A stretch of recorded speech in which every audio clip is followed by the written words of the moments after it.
Penang in Malaysia. We've spent a month on this island.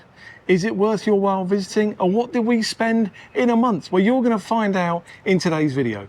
We arrived in Penang after Ipoh, and to be honest, we were on a bit of a low ebb because Neil wasn't feeling great, and I don't know, we just didn't actually get a great feeling about the place, did we? If this was our first impressions of Penang video, it would be, meh. But after a chance meeting with somebody that's going to feature in a future video, and that video is likely to be the most amazing video we've ever made, we felt energized and inspired to just get lost in Georgetown. Forget the guidebooks, forget planning. Let's just go out into Georgetown and get lost. And that's exactly what we did to make this video. There was no plan, but we're going to show you around this town. You'll see a lot of colonial architecture like this fire station around the town. Penang was founded by the British in 1786 and used as a trading post for the East India Company. The 19th century saw a large influx of both Chinese and Indian immigrants into Penang. And you know what? It's kind of obvious as you look around. I'm going to go off on a tangent here a little bit. What I mean by that is, if someone gives me a glass of wine and says, what notes do you get out of that? I'll taste it and go, wine? And they'll say, well, do you not get cherries? And you go, I do get cherries, yeah. Anything else? Just cherries? Cinnamon? Of course, cinnamon. And the thing about Georgetown, I think, walking around, I don't know what you think, is you can absolutely see and go, yes, this has got British influence. You can see that. Yeah. And wow, it's got Chinese influence. It's got a large Indian quarter. It was all in my face. And it had, I don't know, a note of cherry too. Like all of Malaysia, the street art scene is alive and well here in Penang. And actually, they've got these metal cartoons all around town as well, and I really recommend trying to hunt these down. You'll see next to each of those there's a QR code on the wall, and you can use that QR code to find out a little bit more about that specific installation. And the one you're looking at on screen now, well, this is actually making a bit of fun at the fact that the shop houses of Penang, many of those have been converted into kind of cheap backpacker accommodation. We then stumbled upon something that made us really excited, and that was Beryl's chocolate story. We first discovered Beryl's chocolate when we arrived in Kuala Lumpur, and it's actually fast becoming our favourite chocolate. Yeah, actually, we tried a few different chocolates in Kuala Lumpur, and it was like, this isn't very good. I picked up this thing of Beryl's, and wow. So our favourite is the dark chocolate and dark almond. Chocolate, bittersweet dark chocolate. It's lovely. Absolutely gorgeous. If you are in Malaysia, get Beryl's. And also, there's a new one we found at this chocolate story, which is dark chocolate, again bitter, with salted caramel. Now. And sea salt. And sea salt. So sea salt and caramel. Yeah. So we've tried it, we love it, and I've realised that that is going to taste fantastic with a nice glass of cognac. I haven't got any cognac.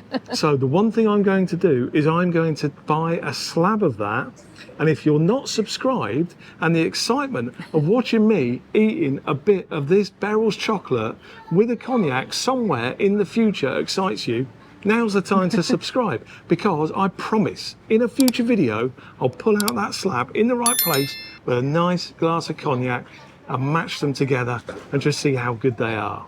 Behind the shop there's a free chocolate story, and it is a museum all about chocolate, and considering this is Beryl's chocolate company, they're actually promoting how good chocolate is for you. Yeah, I've seen all the evidence I need to see that actually it appears chocolate is the best foodstuff on the planet. They've got it all in there. They have. So that's good news because I do like chocolate. The other thing though is, as we're looking around, Sarah's got this thing. She's got this thing about her home city. Everywhere she goes to, she seems to find it. And you found that Birmingham was actually one of the first places in the world that kind of mechanised the production of chocolate. So in many ways, I would say that Sarah is the chocolate queen because she's from Birmingham. Just opposite that is the first Anglican church of Southeast Asia. That's right. And I think we've said to you in previous videos, we're not really church or temple kind of people, but this is in a prominent position, looked really, really nice, and there was sound coming from inside. That was kind of pulling us in. So we went on in to see what was going on.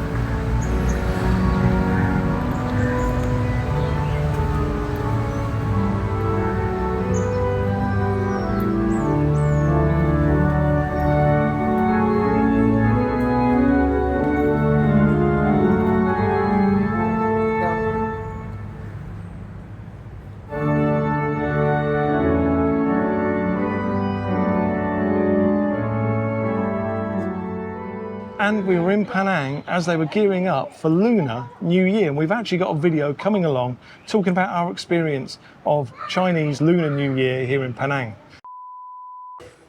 Excuse me. I take video TikTok. What? You do? TikTok. Are you? Oh, okay. Yeah, Okay. yeah, sure. Oh. Jangan rindu, bukan kesengaja. We don't know the song. Oh, pleased to meet you, Ernie. No English. They probably ruined that. I would imagine we ruined it. Thank you. Is that good? Okay. You should have said that maybe. Do you want to do it again? Are you okay?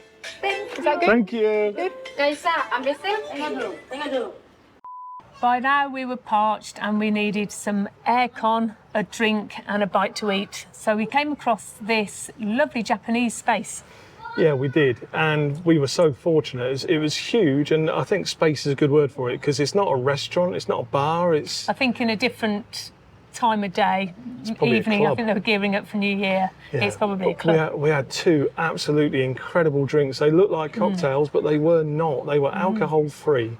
And just as a little pick-me-up for the day, that was battered cauliflower with a A sauce. special type of Japanese batter, Yeah. or a way of cooking it, deep frying it. Yeah, not It tempura. really light. It was something else. Yeah, really light. Yeah, gorgeous. Just the perfect thing that we needed. But then we moved on. Yes, and we went down to the seafront, and it's lovely to see just the locals chilling, having a nice time with each other. And I don't know, but throughout Malaysia, we've just found that something just special about how people spend their time. So it's very wholesome. Yeah, very wholesome. We like that. It seems like we're in a different age in many respects. It's really lovely. Now, you tell me, is that a horse's eye in a tree? That's not carved in, that's a knot in a tree. Are we the first ones to have seen that? Are you from Penang? Have you seen this outside the naval base?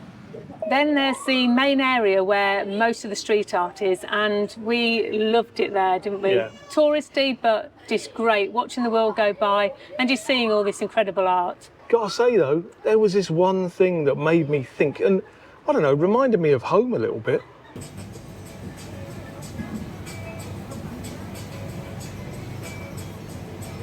That is scary. Oh, Sarah, have we called your mum? Oh, for goodness sake. Is that going to be your thing now? What? You know.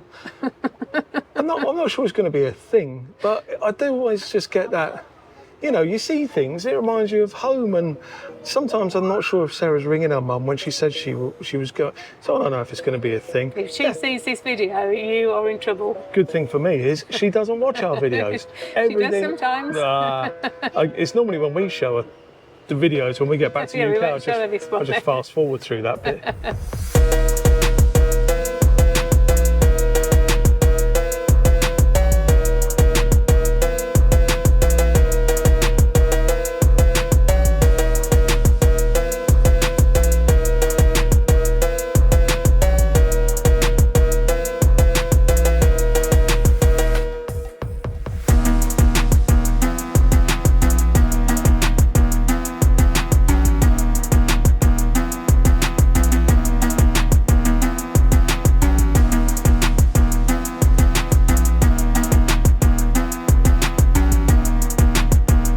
So, who is Georgetown for?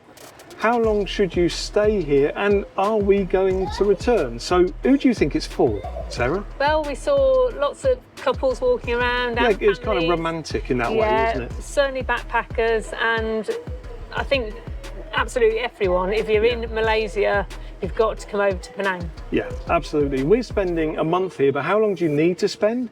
Well, if you're only interested in Georgetown and doing some of the main sites around Penang, you could probably do it. And we But recommend staying within that area. yeah, we do. We're staying a fair distance actually from Georgetown. And there's actually a hotel, I'll throw it up on screen now, that is really well located. Don't know what the price is like. We just saw it was really well located, actually close to the ferry terminal. So if you're coming from anywhere and you take the ferry across, or even if you're on the island of Langkawi and you take the ferry, it's a very short hop to that hotel. And if you wanted to do it as part of a backpacking trip, you could do Georgetown in a couple of days. One problem you got is there's so many places to eat and drink there. You might want to stay longer just to do all of that. Sarah mentioned at the start of this video that we weren't really feeling it when we got to Penang, and part of that was because I have been suffering a lot with my health since getting to Malaysia.